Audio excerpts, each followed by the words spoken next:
أعوذ بالله من الشيطان الرجيم بسم الله الرحمن الرحيم وهل أتاك نبأ الخصم إذ تصوروا المحراب إذ دخلوا على داود ففزع منهم قالوا لا تخف خصمان بغى بعضنا على بعض فاحكم بيننا بالحق ولا تشتت وحدنا إلى سواء الصراط إن هذا أخي له 99 نعجة ولي نعجة واحدة وقال أكفلنيها وعزني في الخطاب قال لقد ظلمك بسؤال نعجتك إلى نعاجه وإن كثيرا من الخلطاء ليبغي بعضهم على بعض إلا الذين آمنوا وعملوا الصالحات وقليل ما هم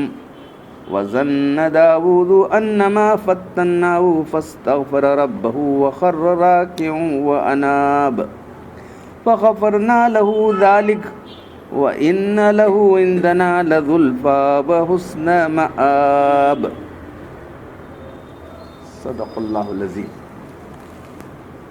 اور کیا آپ کو پہنچی وہ خبر جو دو جھگڑنے والے ہیں، قسم کے معنی جھگڑنے والے، دیوار چھلانگ کر کے داؤد علیہ السلام کے محراب میں داخل ہوئے۔ جب گھس کر اندر آئے تو السلام گھبرا گئے، تو انہوں نے کہا کہ آپ گھبرائیے مت، ہم دو جھگڑنے والے ہیں، تو ہم میں سے ایک نے ایک دوسرے پر زیادتی کی ہے، آپ جو ہے حق کے ساتھ فیصلہ کیجئے اور ہمیں صحیح راستہ دکھائیے۔ یہ میرا بھائی ہے، اس کے ہاں 99 دمبیاں ہیں اور میرے پاس صرف ایک دمبی ہے، دمبا ہے نا دمبی، اور یہ کہہ رہا ہے کہ وہ بھی مجھے دے دے۔ اس کے پاس تو 99، میرے پاس ایک ہے، وہ کہہ رہا ہے کہ وہ بھی مجھے دے دے، اور زبردستی سے مجھ پر جو ہے دباؤ ڈال رہا ہے۔ تو آپ نے کہا کہ بس، تو داؤد علیہ السلام نے کہا کہ تیرا اس طرح لقد ظلم کا، تو ظلم کر رہا ہے، جو سوال اس سے کر رہا ہے کہ اس کی ایک دمبی بھی مانگ لے رہا ہے۔ تو پھر کہتے ہیں کہ اکثر لوگ جو ہے جو آپس میں مل جل کر رہنے والے ہیں، ایک دوسرے پر زیادتی کرنے والے ہوتے ہیں، شریک، سوائے وہ لوگوں کے جو ایمان لائے اور اعمال صالحہ کرنے والے ہوتے ہیں، اور وہ بہت کم ہوتے ہیں۔ انصاف کے ساتھ آپس میں رہنے والے لوگ بہت کم ہوتے ہیں پارٹنرز میں۔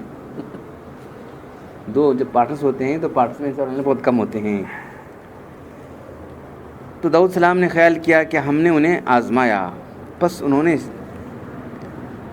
اپنے رب سے استغفار کیا اور سجدے میں گر پڑے اور ہماری طرف رجوع کیا، ہم نے ان کو بخش دیا، اور بے شک وہ ہمارے پاس بہت قریب درجہ رکھنے والے اور اچھا ٹھکانہ رکھنے والے ہیں۔ تو کل یہ آتا کہ آپ جو ہے صبر کیجئے، جیسے کہ داؤد علیہ السلام نے صبر کیا، یہ بات تھی۔ تو یہاں جو ہے ایک واقعہ داؤد علیہ السلام کا ہے، تو یہ جو ہے اس سے پہلے بھی سورہ صافات میں بھی بات آئی تھی کہ جو ہے اہل کتاب جو ہے بہت ساری روایتیں بیان کرتے تھے، اہل کتاب نے اپنے انبیاء کو جو ہے ظالم، یہ وہ سب لکھ دیا ہے۔ تو یہاں بھی وہ روایتیں چل کے ہمارے لوگ سمجھ لیں کہ جو ہے انبیاء کرام ایسے انبیاء کرام جو ہے معصوم الخطا ہوتے، جو کچھ بھی ان سے تھوڑی بات، جیسا اللہ تعالیٰ خود فرمایا ونسی آدم فلم نجم، ہم نے اللہ تعالیٰ خود ان کی عذر پیش کر رہے ہیں، آدم بھول گیا اور اس میں ہم نے عزم نہیں پایا، اللہ تعالیٰ جو ان کی طرف سے ایڈوکیٹ کر رہے ہیں، تمہیں ان پر الزام کیا لگا سکتے ہیں بولو۔ ویسے یہاں بھی تو یہاں جو ہے تفہیم قرآن میں نہیں، تفہیمات مولانا کی اس میں ہے، وہ داؤد علیہ السلام کی غلطیاں 1 2 3 4 5 ایسا لکھیں، اور تو ایسا انبیاء کرام کو ایسا نہیں لکھنا چاہیے اصل بات۔ تو یہاں جو ہے بھلا آپ کو ان اہل مقدمہ کی خبر پہنچی جو داؤد علیہ السلام کے پاس پہنچے تھے، جب کہ وہ لوگ داؤد علیہ السلام کی عبادت خانے میں اچانک کود کر آ گئے، ارے ایسے بادشاہ ہیں، پہرا سب ایک دم سب چھوڑ کو، اب یہاں جو عبادت کرنے کا ایسا محراب پہلے زمانے نہیں تھی۔ اللہ معلوم سے لکھیں جو محراب جو ہے اس تصور المحراب، وہ محراب دراصل بالا خانے کے کسی مکان کے سامنے کسی کو کہتے ہیں، پھر خاص طور سے مسجد یا عبادت خانے کے لیے سامنے اس کو کہا جانے لگا ہے۔ قرآن کریم میں لفظ عبادت گاہ کے معنی میں استعمال ہوا ہے، علامہ سیوطی نے لکھا ہے کہ مسجد کے اندر محراب جس سے آج معروف ہے یہ حضور صلی اللہ علیہ وسلم کے زمانے میں موجود نہیں تھی. اب سب جنے بنا رہے ہیں اس طرح محراب وہ نہیں تھے اس زمانے میں. تو وہ جو ہے ان کے محراب یعنی عبادت کرنے کا جو کمرہ تھا وہاں ایک دم خود کو آ گئے انہوں ایسا کیا آ گئے انہوں اتنا بڑا محل ایسا یہ کیا ہے تو ذرا گھبرائے انہوں. تو انسان ان سے گھبرا سکتے ہیں انبیاء ہو کہیں دشمن تو نہیں جو قتل کے ارادے سے آ گئے ہوں. پھر وہ لوگ آپ ڈرو نہیں ایک دم گھبراہٹ دیکھو آپ ڈریے نہیں. ہم دو جو ہے فریق معاملہ ہیں ایک نے دوسرے پر زیادتی کی ہے. اب وہ کیا زیادتی ہے اس کے فیصلے کے لیے آئے ہیں چونکہ پہرے داروں نے ہم کو دروازے سے آنے نہیں دیا اس لیے ہم خود کر آ گئے. جو لانے کا جو انٹرنس تھا وہاں تو آنے اس کے ہم خود کرانا پڑے ہم لوگوں کو. تو آپ ہم سے صحیح فیصلہ کیجئے اور بے انصافی نہ کیجئے اور ہم کو صحیح راستہ بتائیے. تو ایک مقدمہ یہ کہ میرا بھائی ہے یعنی بھائی سے ہمارا سگا بھائی نہیں دینی بھائی ہے. اس کے پاس 99 دمبیاں ہیں اور میرے پاس ایک ہے اور یہ کرا ہے کہ وہ ایک بھی مجھے دے دے اور مجھے زور دباؤ ڈال رہا ہے مجھ پر یہ. تو اللہ صاحب کہ تیرا اس سے مانگنا جو ہے تو بہت ظلم کر رہا ہے بھائی بھلا. یہ جو تو تیری دمبی اپنی دمبی ملانے کی درخواست کر رہا ہے واقعی تو اس پر ظلم کر رہا ہو. اور یوں ہی ظلم کیا کرتے ہیں جو ایک دوسرے پہ اکثر شرکا جو ہوتے ہیں معاملات میں جو شریک ہوتے ہیں اس پر ظلم کرنے والے ہوتے ہیں سوائے وہ لوگ جو ایمان لائے اور نیک اعمال کرنے والے ہوتے ہیں اور ایسے لوگ بہت کم ہیں. یہ بات آپ نے مظلوم کی تسلی کے لیے ارشاد فرمائی. پھر ان کو خیال آیا فوراً کہ ہم نے ان کو آزمایا ہے داؤد علیہ السلام کو. فوراً وہ توبہ کیے اور سجدے میں گر پڑے اور اللہ کی طرف رجوع کیا اور ہم نے ان کو معاف کر دیا. ہمارے یہاں ان کا بہت بڑا درجہ ہے اور بہت بڑی ان کی اللہ کے نزدیک بہت بڑا قرب ہے اور اچھا انجام ان کا ہے. تو بھی کیا واقعہ ہوا تھا تو وہ اسرائیلی روایتیں ایک ان کے اس میں جو ہے سپاہی تھا ان کی فوج میں ایک آدمی تھا اوریا ہتی نام کا آدمی تھا. تو جو ہے اس کی بیوی نے جو ہے انہوں اس کی بیوی کو دیکھ کر عاشق ہو گئے. عاشق ہو سے زنا کرے فلاں ویسے ویسا انبیاء کرام کر سکتے ہیں یار اسرائیلی روایتیں. اسے ایسی جگہ بھیجے کہ وہاں سے قتل کرایا نہیں ویسا تو ایسا انہوں تو نہیں کر سکتے. یہ تو بالکل غلط واقعہ ہے جو کہ چننے کا ہے. تو ہمارے مفسرین جو لکھے ہیں چنانچہ ان حضرات کا یہ کہنا کہ اولیاء کو قتل کرانے کے لیے اس کی بیوی سے نکاح کرنے کا واقعہ ہے وہ قطعاً غلط ہے. تو بنی اسرائیل میں ایسا نہیں تھا کہ یہ ایسا یوزول تھا. تو جو ہے شاید انہوں نے دیکھا ہوگا کہ یہ عورت اچھی صلاحیت رکھنے والی ہے ایک ایسا خیال آتا نا شاید وہ میری بیوی بنی تو اچھا ہے. تو وہ زمانے میں تھا وہ اسرائیل تم اپنی بیوی کو طلاق دو میں نکاح کر لوں گا. اس زمانے میں فرمائش کرنے کا ایک رواج بھی تھا. یہ بات خلاف مزاج نہیں سمجھی جاتی خلاف مروت نہیں جاتی. داؤد علیہ السلام نے یا تو اسے فرمائش کی تھی یا فرمائش بھی نہیں کی تھی یہ اور بات ہے کیونکہ اللہ تعالیٰ کا بھی بیان نہیں کیا ہے. تو ہمارے جو اللہ ابن کثیر کہتے ہیں وہ کیا غلطی تھی کیا ہے وہ بیان نہیں کیا اللہ تمہیں وہ سب خود کئی کاٹ رہے ہیں وہ سب جب کہ اللہ تعالیٰ نے ان کی کیا غلطی تھی وہ بیان نہیں کیا ہے. ایسا ہوا انہوں ایک دم سمجھے. اب صرف یہ ایسا ہمارے اسرائیلی روایتیں ہیں. اسرائیلی روایتیں کتنی سچی ہیں دیکھو. اسماعیل علیہ السلام کو مانا کہ اسحاق علیہ السلام اور پورے ہمارے لوگ 90% لوگ ہمارے وہ بول رہے ہیں یہ انہوں بولتے کہ نہیں بولتے کہ نہیں. ہمارے مفسرین 90% مفسرین کیا لکھیں قربانی اسحاق علیہ السلام کی تھی وہ بول رہے ہیں یہ سب وہاں کی روایتوں سے. اور درکت قربانی کس کی تھی اسماعیل علیہ السلام کی بھی تھی. اب ایک بات بتا پہلے ایسا باریک باتوں سے وہ یہ نہیں کر دیتے اچھا ہم بولے نہ تمہیں بولے تو وہ مان لے کے جا دیتے. بعد میں سب تحقیق شروع ہوئی وہاں سے ارے یہ کیسا ہو سکتا ہے ابراہیم علیہ السلام یہاں ہے اسماعیل علیہ السلام ان کے وہ سب ایسا ہے اللہ کے یہاں پیدا ہوئی سب یہ ایسا کیسا ہو سکتا ہے وہ نہیں ہو سکتا. اگر بعد میں سب روایتوں کی تحقیق بعد میں شروع ہوئی. روایتیں پہلے چلیں یہ ذرا سمجھنا ہے. روایتیں چلنے کے بعد یہ روایت کون سی گریڈ کی ہے اس کے امام بخاری انہوں سب جنے وہ سوچنے لگے یہ بولنے والے کون ہیں کون ہے تجھے کون بولا تجھے کون ہاں یہ تینوں آدمی پکڑنے کا کیسا تھا انہیں کون سے عقیدے کا بعد میں شروع ہوئی وہ سمجھے نہیں. پہلے چپ چلے اس طرح سے روایتیں چلی تھیں. ایسا کیسا ہوا تو پہلے ہر چیز سسٹمیٹک آہستہ آہستہ ڈیولپ ہوئی کیا نہیں. قرآن ایسا تھا اعراب بھی نہیں تھے, کیا کرتے ہیں, نقطے نہیں تھے. قرآن جو پہلے لکھا گیا نقطے اعراب زیر زبر بھی نہیں تھا, بے تے کے نقطے بھی نہیں تھے. اب کیا کرتے ہیں, تو آہستہ سے ڈیولپ ہوا. یہ علم بھی جو ہے حدیث کا علم بھی سلو سلو ڈیولپ ہوگا. تو یہ ایسی روایت کیسا چلی پڑی, تو اس کی ایسی روایت چلی تھی. تو بعد میں چھان پٹک کو ہمارے لوگ بولے عمل کرنا. داؤد علیہ السلام نے اسی بنا پر اوری حتی سے فرمائش کی ہوگی. وہ بھی بعض حضرت نے فرمایا اتنی بات ایسی نہیں تھی بات کہ اوری حتی نے ایک عورت کو نکاح کا پیغام دیا تھا, داؤد علیہ السلام نے پیغام دیا تو اوریا کو بہت رنج ہوا. موسٹلی ایسا ہو سکتا ہے کہ جو ہے اب ان کے پاس 100 بیویاں تھے نا, 99 بیویاں والی کے 99. اب انبیاء کرام کو اللہ تعالیٰ جو ہے سے دیتا ہے, تو وہ حدیث بھی آتی ہے کہ جو ہے کہ ان کی 100 بیویاں تھیں کہ جو ہے انہوں نے کہا کہ میں آج اپنی سب بیویوں سے ملوں گا, تو ہر ایک جو ہے اگر حمل ٹھہرے گا تو 100 مجاہد پیدا ہوں گے. اللہ کے رب وہ کیا سوچ بول رہے ہیں, خواہش نفس سے نہیں بول رہے ہیں, کیونکہ مجاہد سب مجاہد پیدا ہوں گے اللہ کے راہ میں لڑیں گے. تو یہ ان کا کیا خیال ہے وہ.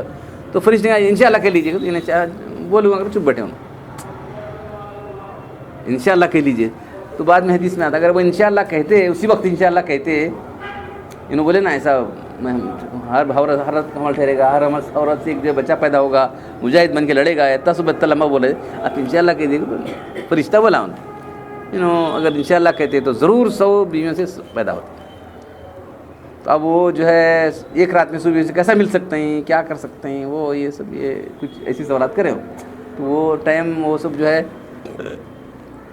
ٹائم کو ایکسپانڈ کرنا, ٹائم کو جو ہے شارٹ کرنا سب اللہ کے قبضے میں ہے. اب کل ہی ان کے بس میں آیا تھا کہ جو ہے آدھی رات سوتے تھے, اس کے بعد آدھی رات کے بعد سے اس کو جو ہے 1 تک عبادت کرتے تھے, پھر آخری جو ہے تھوڑی دیر اور تھوڑا سا آرام کر لیتے تھے. ایک دن روزہ رکھتے تھے, ایک دن جو ہے روزہ نہیں رکھتے تھے. کل ان کی بات کے بارے میں آیا تھا. ہمارے بہترین بندے تھے, ہمارے رجوع کرنے والے تھے, یہ سب کل آئے. تو اب یہ واقعہ جو ہے, یہ واقعے کو جو ہے جو بنی رسائل میں رکھ دیا گیا اس کو یہاں کلیئر کرنے کے لیے ہے. تو انہوں نے سوچا ارے شاید وہ میں پیغام دینے کی وجہ سے ایسا مجھے تنبیہ بھی ہے. یہ نیک پیغام دیے, انہوں نے پیغام دیا عورت کو اور انہوں پیغام دیے. اب اتفاق ایسا ہوا ہوگا کہ انہیں جو ہے جہاد میں چلا گیا, قتل ہو گیا, پھر انہوں کر لیے ہوں گے. ایسا ہو سکتا ہے سب. تو ارے انبیاء سے تھوڑی چیز بھی جو ہے ایک دم اللہ تعالیٰ گرفت کر دے.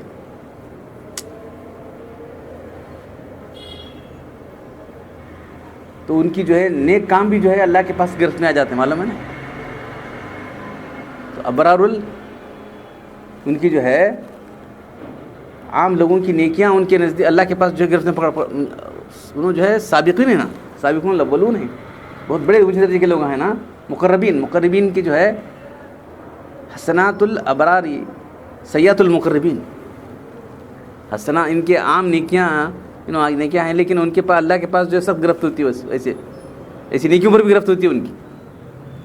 انہوں کیا اپنے دل سے اپنے نفس کے لیے نہیں کرے, سب جو سوچتے ہیں وہ صرف اللہ کے لیے سوچتے ہیں.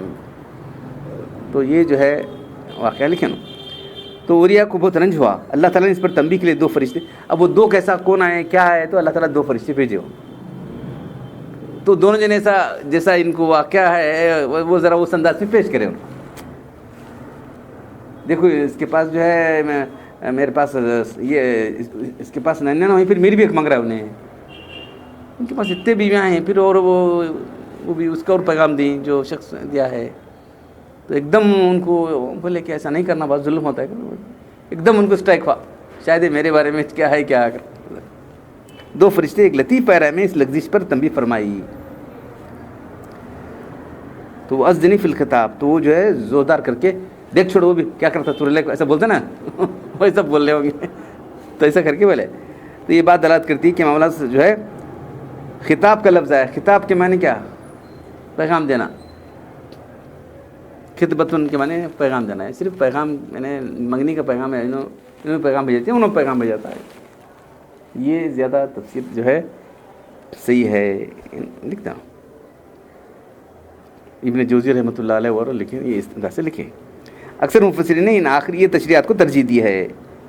اور بعض صحابہ کرام سے بھی اسے تفسیر روح المانی، تفسیر ابن سعود، تفسیر ابن کبیر وغیرہ سے یہ بات ثابت ہے۔ اور اوریا کو بھیجنا، اس سے قتل کرانا، کوئی قتل نہیں ہوا دوسرے سے قتل کرا کو اس کی بیوی کر لیا، ایسا ہوتے ہوئے کام کی کرنا جاتے ہیں وہ سب، یہ انبیاء سے امپاسبل بات ہے۔ تو یہاں اور ٹاپک کیا لکھا نا، خوف کیسا ہوا ان کو، نبی رہے اتنے بڑے بادشاہ بھی ہیں، نبی بھی ہیں، تو انسان ہیں۔ خوف کسی انسان سے ہو سکتا ہے، خشیت اللہ کی ہونا چاہیے، لیکن دو چیزیں، خوف ایک ڈر تو موذی اشیاء سے تکلیف پہنچنے کا ہوتا ہے، اسے عربی میں خوف کہتے ہیں۔ دوسرا ڈر کسی کی عظمت و جلالت کی وجہ سے ہوتا ہے، اس کو خشیت کہتے ہیں۔ خشیت اللہ کے سوا کسی کے نہیں ہونا چاہیے، خشیت ہونا تو اللہ کے لیے ہونا، اللہ اس کی عظمت کے لحاظ سے۔ انبیاء کی شان یہ ہوتی ہے کہ اللہ کے سوا کسی سے خشیت نہیں کرتے ہو، ہاں موذی چیزوں سے خوف ہو سکتا ہے۔ اب موسیٰ علیہ السلام ایک دم ان کا اثر ڈالتے، سانپ بنتے ایک دم ڈر گئے، یہ موسیٰ ڈرو رکھو، اسے پکڑو، ڈرتے ڈرتے پکڑتے اور ایسا بن گیا۔ اب ان کو معلوم ہاں ایسا ہے کیا، ایسا بے خودی پر حقیقت ایک دم بادشاہ تھے، فوراً آرڈر کر کو بلا کو، یہ کون ہے دونوں لے کو، یہ کرو ان کو، یہ نہ تو قتل کراؤ ان کو، یہ کرو، اتنا کیسا میرے گھر میں گھسا ہے۔ پھر بھی اتنے بڑے بادشاہ اور نبی ہو کے تحمل کرے وہاں سے، کیا ہے سر وہاں گھبراہٹ تو ہوئی، پھر سب لے کیا ہے تم کیوں ہیں کیا ہے، تو انہوں بولے نہیں کیا گھبراؤ، انہوں نے بول کے ایسا ایسا ہے، تو اصل میں ان کو تنبیہ کے لیے وہ اللہ تعالیٰ فرشتے بھیجے تھے۔ تو بڑے آدمی چاہیے کہ اہل حاجت آئیں تو جو ہے ان کی غلط فہمیوں پر اللہ صبر کرے۔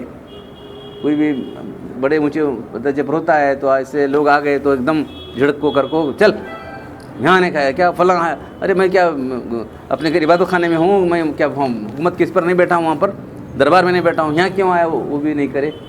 تو بڑے آدمی کو چاہیے کہ اہل حاجت کی غلطیوں پر صبر کریں۔ اس سے معلوم جس کو اللہ تعالیٰ کوئی بڑا مرتبہ دیا ہو، لوگوں کی ضرورت اس سے متعلق ہوں، اس کو چاہیے کہ جو ہے وہ لوگوں کی غلطیوں پر جو ہے صبر کرے، خاص طور پر جو حاکم ہے، مفتی ہے۔ اس کے بعد اب انہیں کہہ رہا تھا کہ دباؤ ڈال رہے ہیں میرے پر، اب یہ ٹاپک لکھیں، کسی کے دباؤ کے ساتھ چندہ یہ ہدیہ لینا بھی غصب کرنا ہے۔ یہاں ایک بات قابل غور ہے کہ داؤد علیہ السلام نے ایک شخص کے محض دم بھی مانگنے کو ظلم قرار دیا نہیں، جو چھین لیا بھی نہیں، دے کر زبردستی کر رہا تھا، حالانکہ بظاہر کسی کو چیز مانگ لینا جرم نہیں ہے۔ اس وجہ سے صورت سوال کی تھی جس میں دباؤ کا سوال کیا جا رہا تھا۔ اس سے معلوم ہے کہ اگر کوئی آدمی کسی کی اس چیز سے دباؤ سے مانگتا ہے، چاہے وہ راضی ہو یا ناراض ہو، اس کے پاس دینے کے سوا چارہ نہ رہے، تو اس طرح ہدیہ طلب کرنا غصب میں، ہڑپ کرنا سواد سے غصب میں داخل ہے۔ لہٰذا مانگنے والے کو کوئی مانگنے والا کوئی جو ہے صاحب اقتدار ہے، اور جو ہے دوسرے شخص جو ہے انکار نہیں کر سکتا، انہیں بول رہے جی کیسا کرنا ہوتا، بڑا آدمی بول رہے کر بول کو دبا میں انکار نہ کر سکتا ہو، تو یہ جو ہے چیز جائز نہیں ہے جو چل رہا ہے چندہ وغیرہ، لیکن نا حقیقت میں وہ غصب میں ہے مانگنے والے کے لیے۔ اس طرح انہیں کیا کریں گا، اتنا بڑا آدمی آپ پوچھ رہے جی 4 جنے آتے صاحب کیا کرنا ہو، چیئرمین سیکرٹری وہ سب ہوا کو مانگے کیا کروں میں نکال دینا پڑا تھا، کیا کرنا، 4 بڑے لوگ آئے بعد ایسا کرنا پڑتا تھا، انکار کرنے نہیں آتا اگر یہ مسئلہ خاص طور پر ان لوگوں کے لیے ہے جو مدارس لکھیں، دیکھو مدارس، مکاتب، مساجد، انجمن، جماعتوں کے چندہ وصول کرتے ہیں۔ دیکھو صرف وہ چندہ حلال ہے جو دینے والا اپنے اختیار سے اور خوش دلی سے دے، 2 باتیں اب تمہیں نکال کر دیکھو، کیوں مدرسوں کے اندر جو ہے ایسے بچے نکل رہے ہیں آج کل، علم سے بھی کورے، عمل سے کورے، کیوں، کیا علم 0 لیول کا ہے کیا چندہ کیسا ہے وہ جو دینے والا اپنے مکمل اختیار سے دے اور خوش دلی سے دے۔ اگر چندہ کرنے والوں نے اپنی شخصیت کا دباؤ ڈال کر یا 8-10 آدمیوں نے کسی کو زبردستی کر کے وصول کر لیا تو سری ناجائز، یہ فعل ناجائز ہے۔ حدیث میں آتا ہے لا یحل مال مسلم الا بطیب النفس منہ، کسی مسلمان کا مال اس کی دلی رضا کے بل لینا حلال نہیں ہے۔ تو آپ بولے مدرسے ہاں جنا کرے بیٹھے، کوئی جوتا دیا بس وہ حلال چندہ، اس اعلان کرو، اعلان نہ کرو نہیں، ایسا ہے۔ اور وہ کتنا صحیح ہے وہ اور بات ہے، وہ اتنے بچے پڑھ رہے ہیں، وہ کر رہے ہیں کہاں کوئی آدمی جا کے دیکھا تو نہ بچے نہ مدرسہ ہے، ایسا بھی بتاؤ، وہ کتنا سچ ہے وہ اور بات. یہ تک تعلیم ہوتی، فلاں تعلیم ہوتی، فلاں تعلیم، کیا تعلیم ہوتی ہے؟ سیدھا اللہ اکبر کا تلفظ نہیں آتا ان لوگوں کو، کیا بول رہا ہوں. اب اس کا تیسرا چوتھا پوائنٹ لکھیں کہ معاملات کی شرکت میں بڑی احتیاط کی ضرورت ہے. وَإِنَّ كَثِيرًا مِنَ الْخُلَطَاءِ، بہت سے شریک ایک دوسرے پر زیادتیاں کرتے رہتے ہیں. اس بات پر تنبیہ کر دی گئی ہے جب دو انسانوں میں شرکت کا کوئی معاملہ ہو تو جو ہے بہت احتیاط کرنے کی ضرورت ہے. کہیں میں اس کا حق تو نہیں مار رہا ہوں، اس کا انصاف کر رہا ہوں کیا نہیں، دیکھتے رہنا ہے. پارٹنرشپ میں جو لوگ کام کرتے رہتے ہیں ان کے لیے پارٹنرشپ میں کریں گے جی، پارٹنرشپ کریں گے نا تو ہمارا وہ پارٹنر ایسا کرے سا، وہ کرے سا، اکثر شکایتیں ہوتی کہ نہیں. دیکھو تو اس کے لیے ایمان جس کا پختہ ہے، اعمال صالح پر پابند ہے، وہ نہیں صحیح کر سکتا ہے. باقی سب لوگ گڑبڑ کرنے والے، وہ اندر ہی گڑبڑ کرے، وہ معلوم نہیں وہاں بعد میں معلوم ہوتا، وہ ایسا چلے رہتا نا. تو ایک بات. اب تیسرا جو ہے چوتھا پوائنٹ جو لکھا ہے انہوں نے، فاستغفر رب، ان کو ایک دم تنبیہ ہو گئی. میں جو پیام دیا ہوں شاید اس کی وجہ سے اللہ تعالیٰ مجھے ایسے تنبیہ کیے ہیں، تو فوراً اللہ سے مغفرت کرے اور سجدے میں گر گئے. پس انہیں پروردگار سے مغفرت طلب کی اور رجوع ہوا. اور رجوع کرنے کے لیے کیا کیا؟ سجدے میں گر گئے. وخر راکعا، رکوع میں گر گئے. رکوع کے معنی جھکنے کے ہیں، تو یہاں سے مراد سجدہ ہے، سجدے میں گر گئے اللہ کے رسول. تو لفظ رکوع استعمال کیا گیا ہے. تو اب یہ کیا ہے، یہاں جو ہے فقہی پوائنٹ ہے کہ اگر سجدے کی آیت پڑھ کے اگر سجدے کی آیت آ گئی تو اس کے اندر آدمی سجدے کی نیت کرتے رکوع کرا تو سجدہ ہو گیا. لفظ رکوع استعمال کیا گیا ہے، رکوع کا لفظ استعمال کیا گیا ہے. سجدے کی آیت آ گئی تو اگر رکوع میں سجدہ کرنا تھا انہیں، سجدہ کرنے کے بعد رکوع کے اندر ہی سجدے کی نیت کر لیا تو اب رکوع کے بعد سجدے میں جانا ہے نا، اور اس کے بعد کیا اٹھ کو سجدے میں جانا ہے تو سجدہ ہو گیا، الگ سے رکوع کرنے کی ضرورت نہیں. یہ پوائنٹ ہے. تو یہ مسئلے لکھیں کہ ہمارے امام ابو حنیفہ کہتے ہیں مگر نیت کر رہا ہوں کہ جو ہے یہ جو رکوع میں کر رہا ہوں وہ سجدے کے بدلے کر رہا ہوں. سجدے تلاوت کرنا تھا اس کے لیے میں رکوع کر رہا ہوں، اب آگے تو سجدہ ہے، یوزول سجدہ. یہ پھر اس کے بعد غلطی پر تنبیہ. تو اللہ تعالیٰ غلطی پر تنبیہ جو کیے ہیں ان کی غلطی کیا بھی تھی وہ یہ نہیں بیان کرے، صرف ایک دو فرشتوں میں بھیج کر ایسا ایک واقعہ ان کے ذریعے سے بیان کیا. دو لڑتے ہوئے، دونوں مدعی مدعا علیہ، دونوں ایسا سب پریزنٹ کر کے ٹچ کر کے پھر بھی اس کے بعد 3 پوائنٹ بولیں کہ جو ہے کہ ہم نے ان سے، وہ ہمارے نزدیک بہت قربت رکھنے والا تھا،